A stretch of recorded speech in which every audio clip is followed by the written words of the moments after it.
There are an enormous number of stars. Only some of them will have planets suitable for life. On only some of those worlds will intelligence arise. And perhaps a few of those civilizations will avoid the trap jointly set by their technology and their passions. If there are many civilizations, one of them should be rather close by. If there are few civilizations, then even the nearest may be very far away.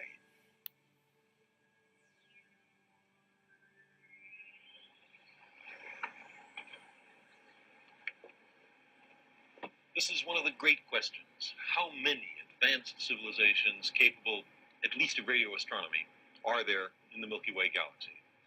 Let's call the number of such civilizations by the capital letter N. It's a number. It depends on many things.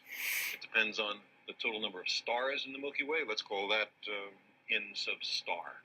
It depends on the fraction of stars that have planets. Let's call that F sub p. It depends on the average number of planets in a given solar system that are ecologically suitable for life. Let's call that N sub e. It depends on the fraction of suitable planets in which life actually arises. Call that F sub L. It depends on the fraction of inhabited planets on which intelligence emerges. Let's call that F sub I.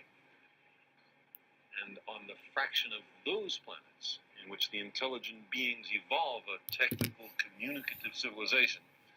Call that F sub C. Finally, it depends on the fraction of a planet's lifetime that's graced by a technical civilization. Call that F sub L.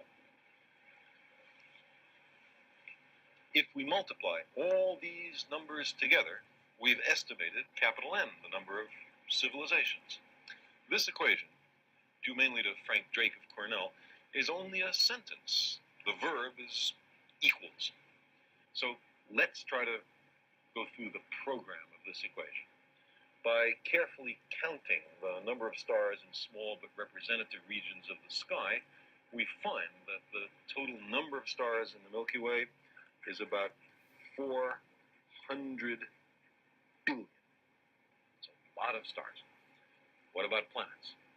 Well, in studies of double stars, in investigations of the motions of nearby stars, and in many theoretical studies, we get a strong hint that many, perhaps even most stars, are accompanied by planets. So let's take F sub p, the fraction of stars that have planets, as a quarter. Then the total number of planetary systems in the galaxy is 400 billion times a quarter, or 100 billion. We'll write down our running totals in red. Now, if each system were to have, say, 10 planets, as ours does, there would be 100 billion times 10, or 1 trillion worlds in the galaxy, a vast arena for the cosmic drama. In our own solar system, there are several bodies that might be suitable for life of some sort. There's the Earth, of course, but there are possibilities for Mars, for Titan, perhaps for Jupiter. If other systems are similar, there may be many suitable worlds per system, but to be conservative, let's choose N sub e equal 2. 2 worlds suitable for life per system. Then the number of planets in the galaxy that is suitable for life would be 100 billion times 2, or 200 billion. Now, what about life? Under very general cosmic conditions, the molecules of life are readily made. They spontaneously self-assemble. It's conceivable that might be some impediment, like some difficulty in the origin of the genetic code, say, although I think that's very unlikely given billions of years of evolution. On the Earth, life arose very fast after the planet was formed. So let's choose F sub L, the fraction of suitable worlds in which life does arise, as a half. In that case, the total number of planets in the Milky Way in which life has arisen once is 100 billion times 2 times a half, or, again, 100 billion. 100 billion inhabited worlds. Now, the estimates get tougher. Many individually unlikely events had to occur for our species and our technology to emerge. On the other hand, there might be many different roads to high technology. Some scientists think that the path from trilobites to radio telescopes, or the equivalent, goes like a shot in all planetary systems. Other scientists disagree.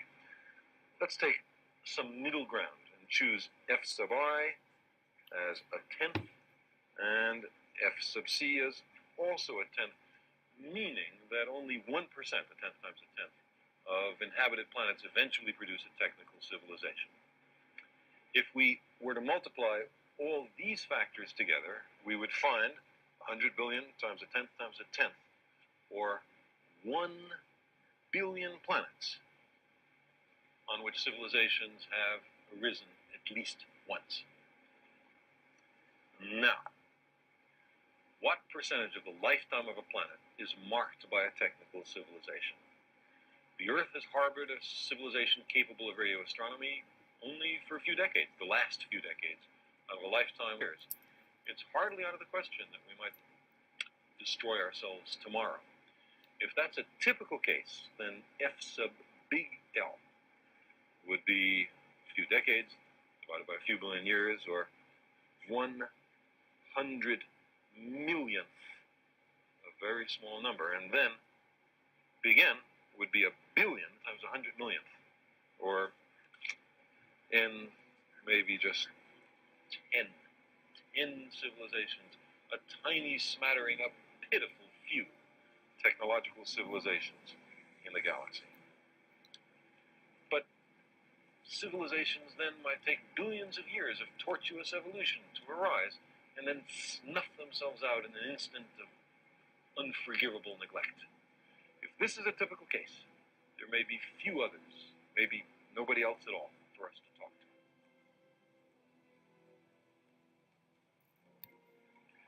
But consider the alternative, that occasionally civilizations learn to live with high technology and survive for geological or stellar evolutionary timescales. If only 1% of civilizations can survive technological adolescence, then F sub big L would be not 100 millionth, but only 100th.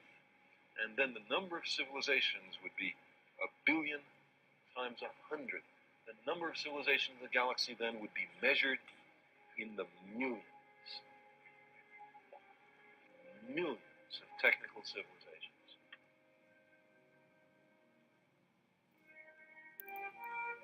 So, if civilizations do not always destroy themselves shortly after discovering radio astronomy, then the sky may be softly humming with messages from the stars, with signals from civilizations enormously older and wiser